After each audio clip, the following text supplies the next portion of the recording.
IPL 2024 cricket Delhi capitals ತಂಡ ಮೊದಲ ಗೆಲುವು ದಾಖಲಿಸಿದ್ದು, ಚೆನ್ನೈ ಸೂಪರ್ ಕಿಂಗ್ಸ್ ವಿರುದ್ಧ 20 ರನ್ನುಗಳ ಜಯ ದಾಖಲಿಸಿದೆ.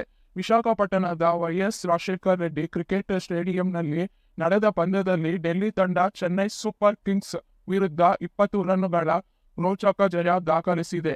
ಟಾಸ್ ಗೆದ್ದು ಮೊದಲ ಬ್ಯಾಟಿಂಗ್ ಮಾಡಿದ ಡೆಲ್ಲಿ ತಂಡ ನಿಗದಿತ 20 ಓವರ್ಗಳಲ್ಲಿ 5 ವಿಕೆಟಿಗೆ 191 ರನ್ ಪೇರಿಸಿತು.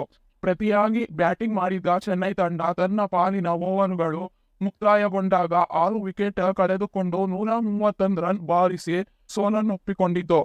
ಡೇವಿಡ್ ವಾರ್ನರ್ 52 ರನ್, ನಾಯಕ ರಿಷಬ್ ಪಂತ್ 51 ರನ್ ಜೋಡಿಯ ಉತ್ತಮ ಬ್ಯಾಟಿಂಗ್ ಹಾಗೂ ಬೌಲರ್ಗಳ ಸ್ವಾಮಿತ್ವ ಹೋರಾಟದ ನೆರವಿನಿಂದ ಮಿಂಚಿದ ಡೆಲ್ಲಿ ಕ್ಯಾಪಿಟಲ್ಸ್ ತಂಡ ಐಪಿಎಲ್ನ 17ನೇ ಆವೃತ್ತಿಯ 13ನೇ ಪಂದ್ಯದಲ್ಲಿ ಚೆನ್ನೈ ಸೂಪರ್ ಕಿಂಗ್ಸ್ ತಂಡ ವಿರುದ್ಧ 20 ರನ್ನುಗಳ ಗೆಲುವು ದಾಖಲಿಸಿತು.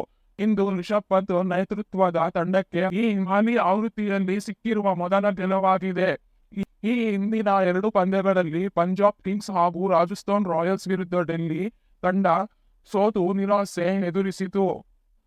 ಮೊದಲ ಬ್ಯಾಟಿಂಗ್ ಮಾಡಿದ ಡೆಲ್ಲಿ ತಂಡ ನಿಗದಿತ 20 ಓವರ್ಗಳಲ್ಲಿ 5 ವಿಕೆಟ್ ನಷ್ಟಕ್ಕೆ David Warner 52 run, Rishabh Pant 51 run ಅರ್ಧಶತಕ ಮತ್ತು ಪೃಥ್ವಿ ಶಾ 43 ರನ್ ಬ್ಯಾಟಿಂಗ್ ನೆರವಿನಿಂದ 191 ರನ್ ಗಳಿಸಿತು. ಈ ಮೊತ್ತವನ್ನು ಬೆನ್ನು ಹತ್ತಿದ ಚೆನ್ನೈ ಸೂಪರ್ ಕಿಂಗ್ಸ್ ತಂಡ ನಿಗದಿತ 20 ಓವರ್ಗಳಲ್ಲಿ 6 ವಿಕೆಟ್ ನಷ್ಟಕ್ಕೆ 171 ರನ್ ಗಳಿಸಿ 20 ರನ್ನುಗಳ ಅಂತರದಲ್ಲಿ ಸೋಲು ಕಂಡಿತು. ಚೆನ್ನೈ ಪರ Ajinkya Rahane 45 run, Daryl Mitchell 34 run ಮತ್ತು ಎಂಎಸ್ ಧೋನಿ 37 ರನ್ ಗಳಿಸಿದರು.